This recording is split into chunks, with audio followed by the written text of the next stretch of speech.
Welcome to Rauta. This video is done in commercial collaboration with our sponsor, Steelfest.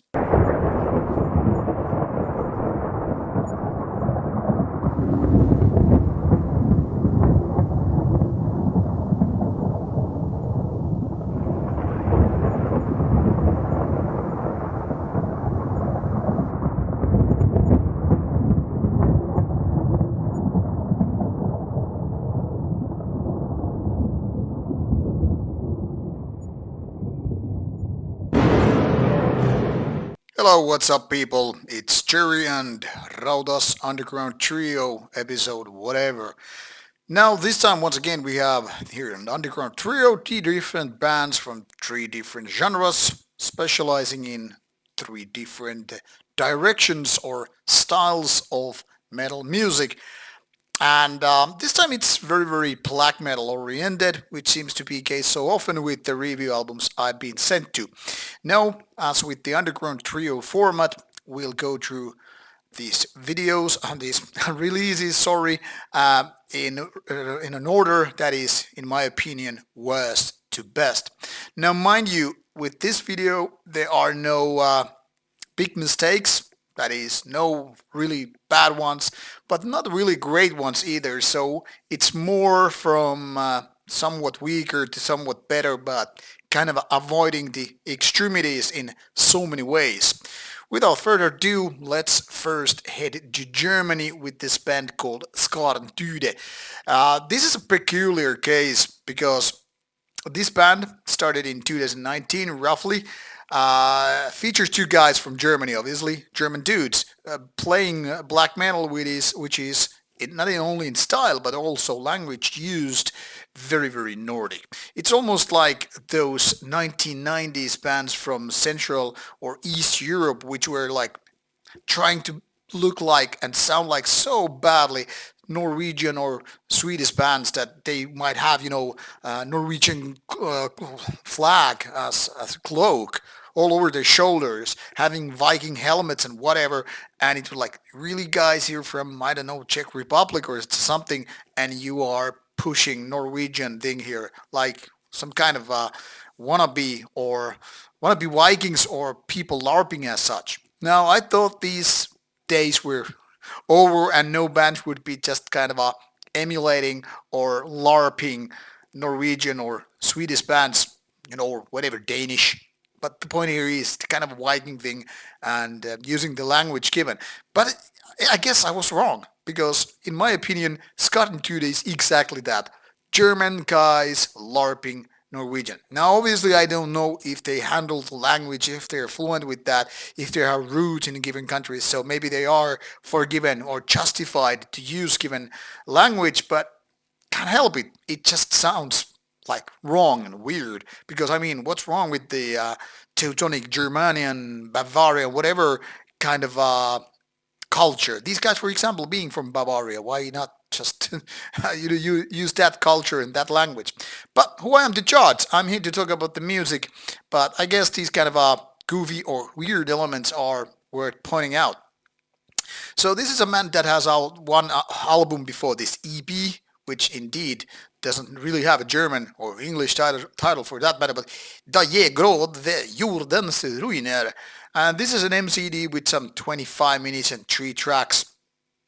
And as such, could be technically speaking almost like a full album because there are so many albums with some 30 minutes and just called albums. But this is EP, kind of the old school ways. When you're less than 30 minutes or so, it's kind of okay to be called EP. Now, if only this was good, I could just like say, yeah, whatever what these guys are doing with their language and all that stuff, but this is more like insult to injury. Now, if only this looks a little bit goofy, it also sounds a little bit like, what are you guys thinking of? First of all, these tracks feel like that bit too lengthy. I mean, it's almost like they don't know how to finish. They don't know how to and when to wrap things up, but rather let's keep going on with these mediocre Nordic riffs and try to make some sense. First of all, there are a bunch of decent riffs. I wouldn't say good ones because none of these really resonate me with that well. I mean, it's almost like they are LARPing the kind of Nordic, not German, Nordic style so badly they almost like forgot to write good riffs. And it's mostly just kind of a lukewarm thing. There a little bit better ideas, and then there are riffs like, why on earth are you including such a riff? Why wouldn't anybody tell you that remove this riff out of this equation because it's only making the song worse? It's not like any of these ideas are super bad, but it's more like, why? Like, it doesn't really fit. Some of these melodies are like, what are you guys thinking? If you don't understand how this kind of Nordic black metal is supposed to sound like, why do you even go LARPing that? But overall, it's just mediocrity, pure and boring mediocrity, if you mind me saying that. Song-wise, sound-wise, vocals-wise, nothing really here is saying like this is quality work. Like at best, it's more like, yeah, this could be something, and it's more like tolerable. You're only tolerating it in order to wait for the next riff to come out and show you, like, yeah, there are no good things on this EP. So I'm sorry to say, this is closer to bad one than good one. But overall, let's be fair about it. I wouldn't call it bad. I would just call it kind of like meaningless, because these songs are not entertaining. These are not artistically very skilled. They are not just interesting or good enough to exist and all that stuff. Now, if I would cannibalize a little bit here, maybe 1/5 of these riffs would be recyclable and the rest, let's toss them to the trash can. So, what it's worth, you can just ignore this album and move on. Now, the middle one on this review pile comes from Middlin. It's a one-man project, like we tend to say, meaningful ways, bedroom black metal.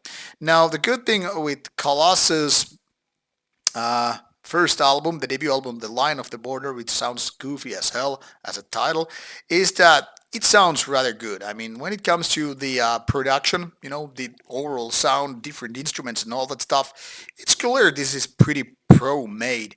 It's more like, it sounds like a full band is doing the stuff here, and in that sense, yeah, it's pretty good. But when it comes to songwriting, this is much like the previous one, but just a little bit better quality. Some of these ideas seem like Colossus is trying to go for a little bit avant-garde-ish take on the music, and there are definitely lots of ups and downs with the whole route here. Lots of these riffs are like, what are you trying to say? What is this stuff? This ain't real black metal. This is some kind of a, I don't know, avant-garde-ish or progressive metal take with some kind of a black metal, aesthetics. By aesthetics, I roughly here mean the vocals and production. But yeah, there are lots of riffs which then again are pretty decent actually. But overall, this feels like it's kind of a mess. Like, some ideas are better, and you're like, yeah, if only the whole album was that. And then the parts like, please get the hell out of here. This ain't helping you nor the style to, I don't know, evolve into any kind of interesting stuff. So in that sense, not that much better than the previous one, but having overall a little bit better ideas, this I guess is, I wouldn't recommend this, but I guess this is more enjoyable. But I don't know, overall still kind of a lukewarm experience. If only the best parts were used, this would be actually pretty decent of a release. But as a full album with being too much all over the place, I don't know. But seems some people like it. For example, here you can see Metal Archive said at least one 91% review, saying maybe this is just for acquired taste and I don't just understand this kind of style well enough to like it. But yeah, kind of a mess, kind of a weird mess, but at least it sounds rather nice in terms of production and all. Which leads us to the last and also the best one. And this is here as physical copy. The rest one, those two other ones are at my home in Finland, so and here I have them. So this will be a very brief unboxing. I don't even try to do it in a proper ways like those others because being underground trio, I'm just gonna focus in the very simple ways. So this comes with a pretty basic, yet kind of a neat booklet. So all black and white, and kind of figuring out like this is proper release, not just some bad quality independent release, which might be the first idea you get when you see like, okay, this is unsigned independent. And this is once again one of those debut albums which really could be quite bad if you really think about it. But this is, as you can see, pretty nice release, and solid stuff, not some cheap ass CDR. But what is Maelstrom of Abhorrent Incantations all about? First of all, let's tackle the title. It's almost like pointing out to the 1990s American death metal. And partially this is indeed death metal. Death metal marrying some kind of a black metal one, and this couple is now making music. This is of course metaphor, don't take it literally. There's no couple here involved. This is indeed just one man project. And where it gets interesting is that this is kind of a very potential, going to the kind of extreme ways of, just nailing it down. But somehow it's more like lost in the process. I mean, it's not really that good fast tempo and fierce death metal, even though those ideas, those ingredients are definitely in play here. And at the same time, this features kind of a blackness and darkness, which is of course very much present with black metal, but this doesn't really sound like black metal purely either. So as a result, this debut album, lasting for less than 40 minutes, is kind of on the crossroads of thing. It's definitely one of these bands which you could just label Black Death, because it's a kind of a hybrid, and some people are gonna like it for the very reason.